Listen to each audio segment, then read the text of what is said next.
Welcome to the first video for the YamahaSynth.com programming article series, Manny's FM-Xpert examples. This series we're going to be talking about harmonic component modeling and how we are using that concept with the Montage to use the 8 live parts playable from the keyboard to create a integrated whole sound using 8 FMX parts. This concept of harmonic component modeling goes back to the days of the TX816. That was the 8 DX7s in a box, and back then we used this approach to create a single sound using all 8 TF1 modules, and the operators across all of those 8 modules would be built in the various algorithms to create just a portion of the sound, where then the additive whole gave us the composite sound, where we could do something much more complex compared to what you could just do with a regular 6-operator DX7 voice.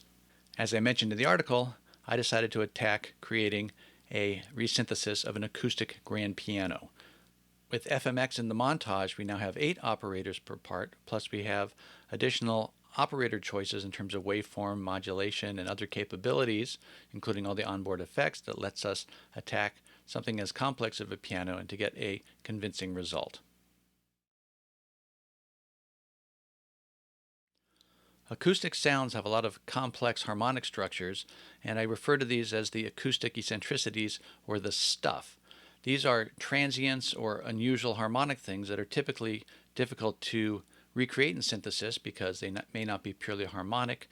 They may be completely different across the registers of the keyboards, or other behaviors that are not easily suited by recreation from something standard like analog subtractive synthesis. FM is a very efficient synthesis system to generate these components, so let's break these down. As discussed in the article, I'm going to break down this performance MF-HCM piano example 1. So this is a basic, bright, close-mic'd acoustic piano type sound.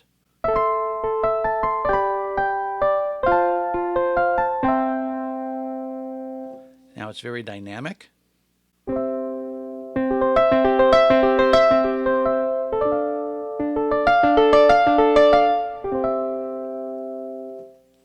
And I spend a lot of time to get the attack portion of this sound right, because that's really key in getting a convincing acoustic piano resynthesis.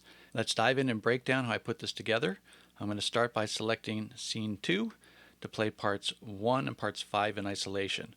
Part 1 is the basic timbre for E3 and below for the low bass register of the round keys, and part 5 is the basic timbre for F3 and above, which are the straight strings. So let's play this so you can hear what it sounds like.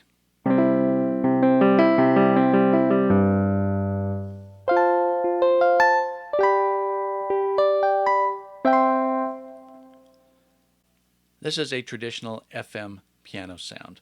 Let's go into edit mode and show what I've got going on here.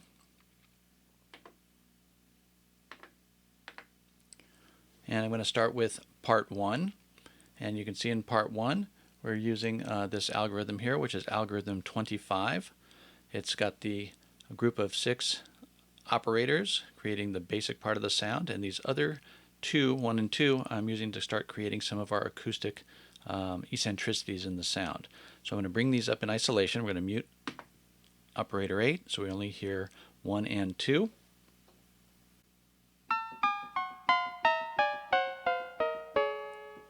Now that's the very lowest octave of the keyboard.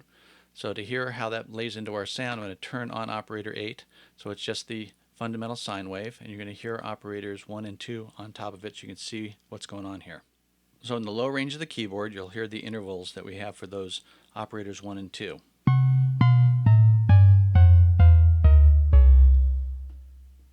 So the purpose of those is to start adding some of the high harmonics for the lowest bass notes, and you'll notice the pitch tracking is weird compared to the rest of the fundamental. I've got a pitch tracking for operator 1 set to 80, which is 80% key tracking. For operator 2, I have it set to 93. So they are not tracking pitch. As it gets lower down in the keyboard, we're actually having those high harmonics become more sharp relative to the fundamental. Now I happen to have them tuned to a 5th.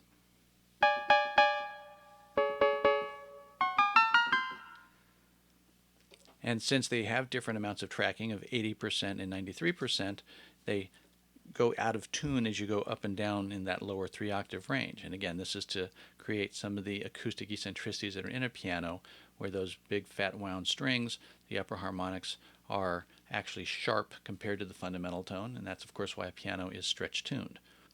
So let's go to part 5, and again I'm going to isolate operators 1 and 2 because I'm using those again to start creating some of these eccentricities that happen in the upper range in the keyboard.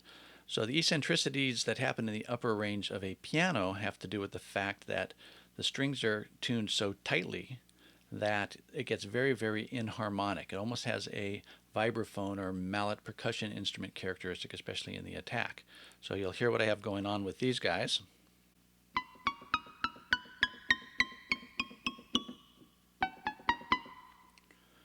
Now, operator 1, I have very little pitch tracking. It's only set to 17. I'm using the odd wave, which is a square wave type of spectrum.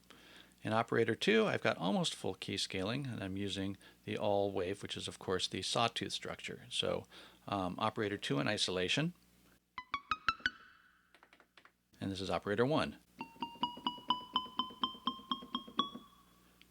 So together, and again, that's to start creating the inharmonicities that happen in those really tight short strings in the upper range of a piano. Helps get us the what I call the plinky effect in the upper range. So let's turn on our 3 through 8 group. So here is the sound in traditional FM, or I should say FM without a lot of stuff. Turning on ops 1 and 2 without them.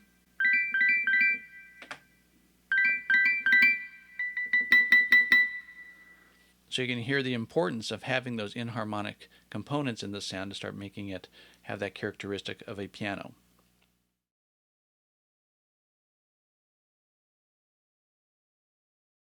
So now we're going to move on to parts 7 and 8.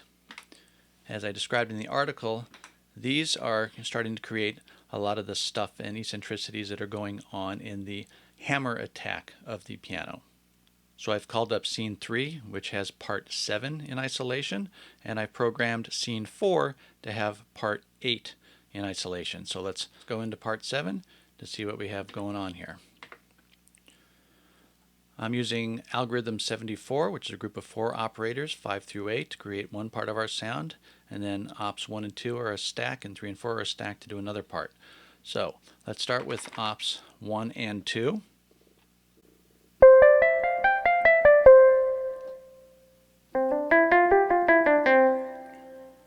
What I've set these up to do is to give us extra bite in the attack of the sound.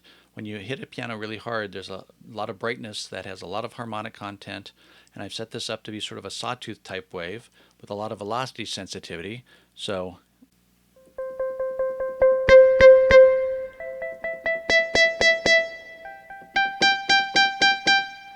you can hear how with velocity dynamics we're bringing in a very crisp, bright attack. Now let's listen to operators 3 and 4. They sound like this.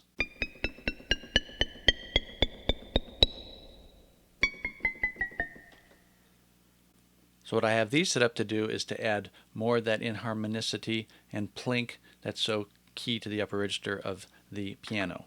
I've got them both set in fixed mode. We've got very little pitch tracking on operator 3. Also fixed mode, a little under 50%. We got 39 set for operator 4. So as you go up and down the keyboard, there will be some timbral variation in the harmonic structure, and the envelopes you hear are very, very, very short. So way up high, C above middle C, and an octave below. Because there's such drastic differences in the amount of key scaling, that's the reason why up top it sounds very metallic, and down low we actually have some sounds that are still inharmonic, but they're more conventional waves like you might hear in ring modulation. So let's move on to our operators 5 through 8. I've set these up to create the hammer noise of the mechanism. So this is to create the mechanical noises of what happens when the hammer hits the strings and the key mechanisms bottoms out on the key bed. So you can hear it sound sort of like you're knocking on a piece of wood. Now that's the uppermost end of the keyboard. This is middle C. This is 2 octaves below.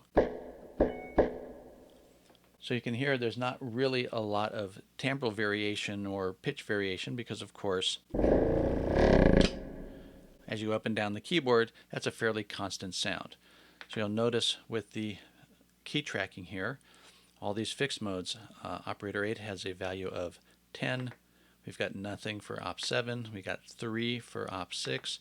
And we've got nothing for op 5. There's a little bit of pitch to velocity sensitivity on here, just so the dynamics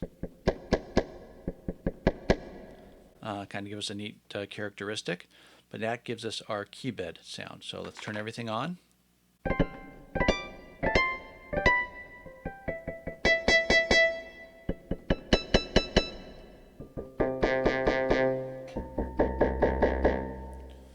So that's the stuff components and the extra added attack harmonics that we're getting from part 7. So let's move on to part 8. With this part, I'm using algorithm 67, which is the 4 stacks of 2 operators. So let's take a look at operators 1 and 2 first. I have them set up with a ratio of 4 for op 2 and 1 for op 1. You'll see I have the fine set to 03 with a lot of detuning, and this is what I call an inverted 1:4 ratio. This is going to create a lot of bright harmonics. Sounds like this.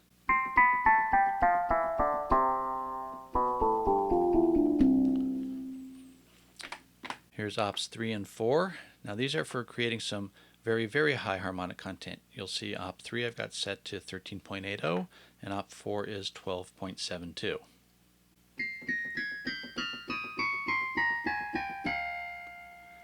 That's the lowermost octave of the keyboard. And now let's go to 5 and 6. Now these are also some high harmonics, just not quite as high as the groupings from 3 and 4. We have it set to 5.0 for operator 6 and 9.27 for operator 5. So again, in the 2 octaves below middle C. Now it sounds very similar to the other set, but you're going to hear there are actually different ranges of the harmonics. So let's turn 3, 4, 5, and 6 all on.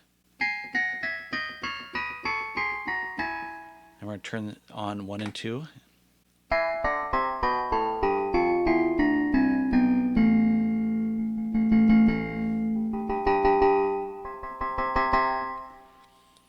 So these operators are starting to contribute some of the high harmonics present in those large wound strings in the bottom end of the piano. And because I've got some detunings here, and I have a lot of fractional values, it gives us just the right flavor of inharmonicities in those higher order harmonics. Now let's just go look at ops 7 and 8. 7 and 8 are used to accentuate some of our key bed thunk.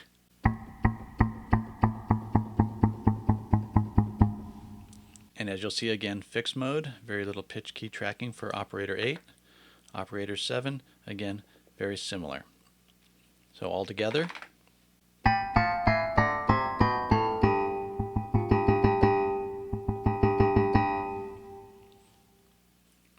So I'm going to turn back on part 7 so we can hear parts 7 and 8 together. Remember, this is a combination of the high harmonic attack transients, the keyboard thunk, and hammer stuff at the beginning. So we're going to start here just the octave above middle C.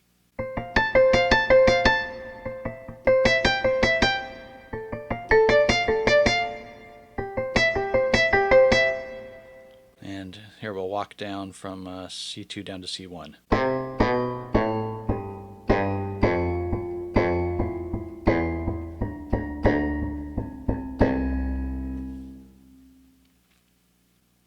So now let's exit out. Let's go to scene 5, where I've got parts 1, 5, 7, and 8 playing. and 2, 3, 4, and 6 are muted here. So these are the parts that are contributing our basic piano timbre and our attack stuff, the high harmonics stuff, and the keybed thunk.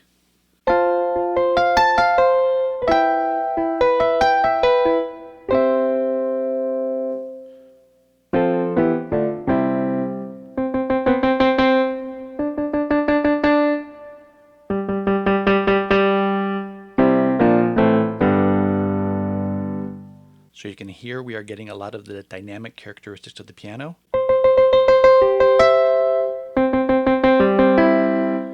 We have a nice timbre that's very piano-like, especially with its sustain.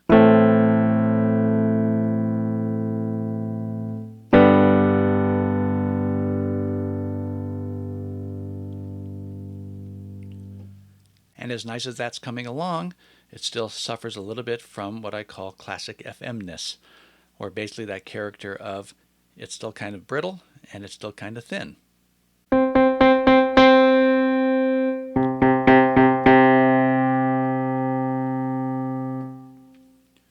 Which leads us to the next article, which is called Fixing the Holes in My Harmonic Spectrum.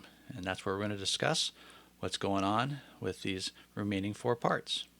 So I hope you enjoyed this video and look for the next video, Fixing the Holes.